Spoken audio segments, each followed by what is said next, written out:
Hello aviators, how are you today? My name is Magnar. I am an ATAC captain and instructor. As pilots, we live under a constant pressure. We are often judged by our last landing, and as we age, we become more and more nervous before each visit to the aviation doctor.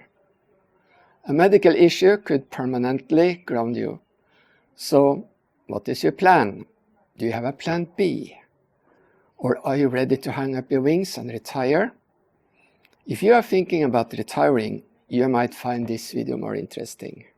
But if not, stay put, because I have an important message, especially for those of you starting on your aviation journey.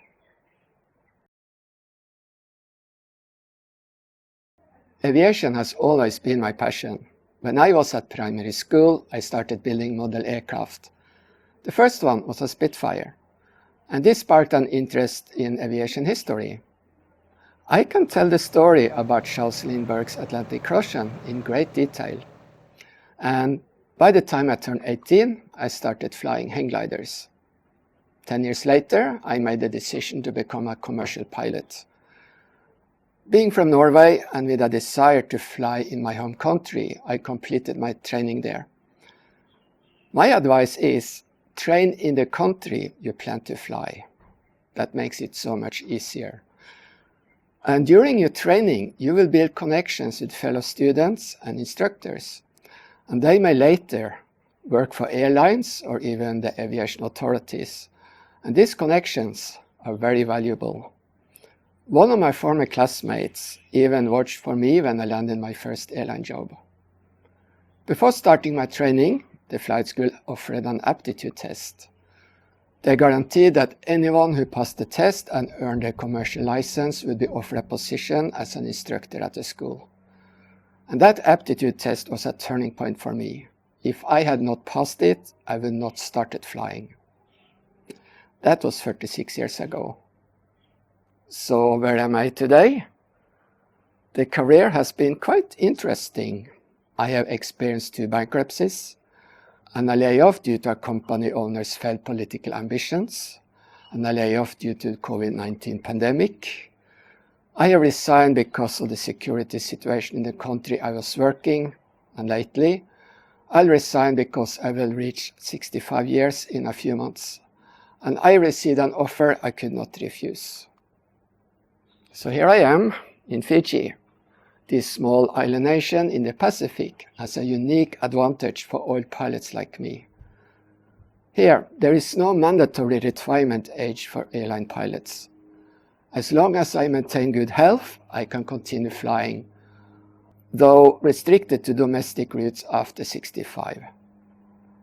Fiji Airways and Fiji Link also has a modern training center where I can work as an instructor in the future.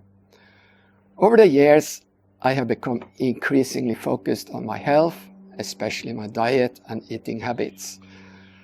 That is a topic I might explore in another video. If you want, just give me a note below. For now, I want to discuss the opportunities available for pilots when flying is not longer an option.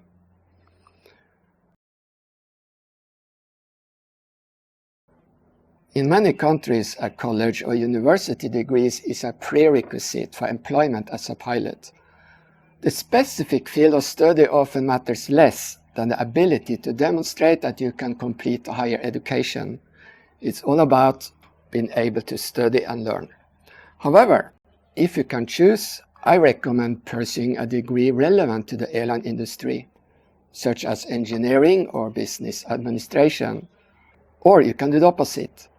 Consider a field unrelated to the travel industry, which could serve as a backup career. I have flown with professionals from many different backgrounds: doctors, teachers, cabin crew, police officers, firefighters, engineers, sales agents, and tour guides.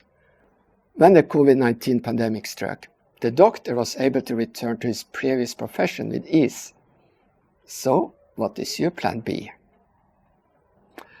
I never earned a degree. Initially, my plan was to become an engineer, but an opportunity arose in the photo industry, so I jumped into it. Over time, I worked my way up to a mid-level management position. And I realized that I needed more education.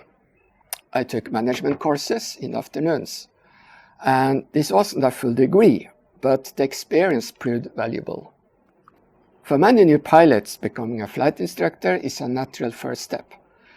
I took this route myself, and it was during that time I truly learned to fly. As an instructor, you must possess the knowledge to answer any questions a student might have, which means your level must be higher. And you must also possess the skill to demonstrate every maneuver in the syllabi while explaining it. Every instructor knows how hard it is to explain a landing while you're doing it, right? And this experience proved valuable when I transitioned to work for an airline. In addition to obtaining a secondary education before becoming a pilot, I also recommend gaining experience flying gliders or tail draggers, because then you really learn how to use the rudder. I have a video about rudder use here, by the way.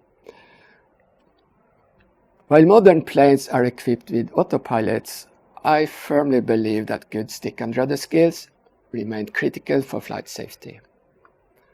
By the way, automatic describes something is done while you are watching.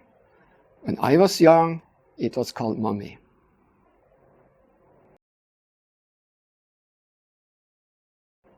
Let's take a closer look at the various positions a pilot can hold within an airline company.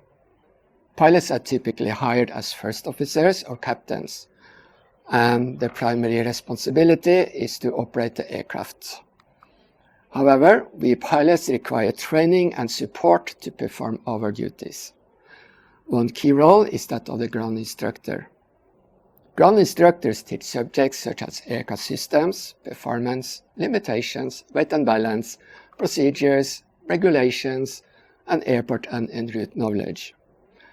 Pilots are well suited for this role because they are already qualified to fly the aircraft. Even first officers can serve as ground instructors. All it takes is good understanding of the material and the ability to share the knowledge.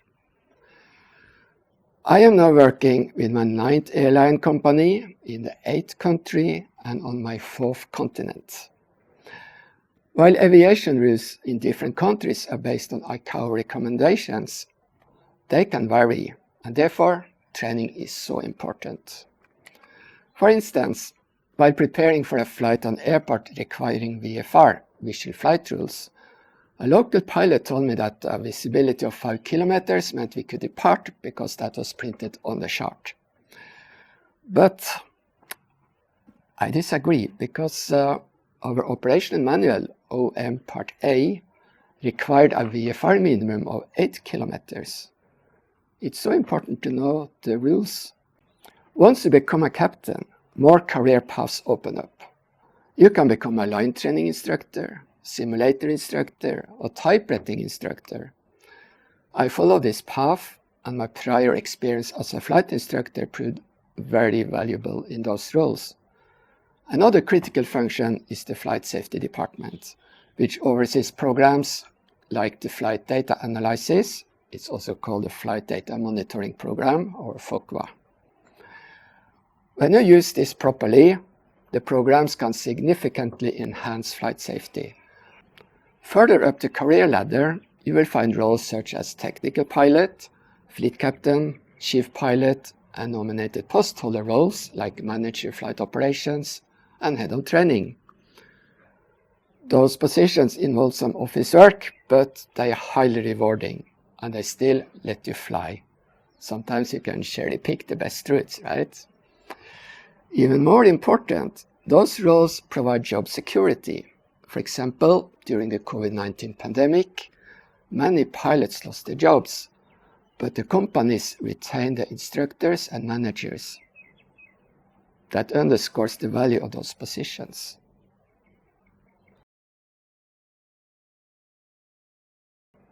So, what is your plan B? Do you have a skill or a backup plan to fall back to if the aviation industry faces a downturn?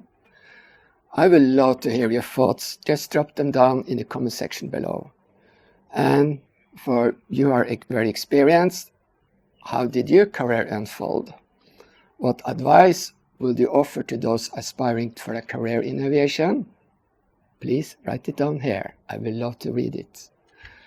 And as usual, a big thank you to my members. They have the benefit of seeing my videos before everybody else, without advertisements. Thank you for watching. Have a wonderful day and happy landing.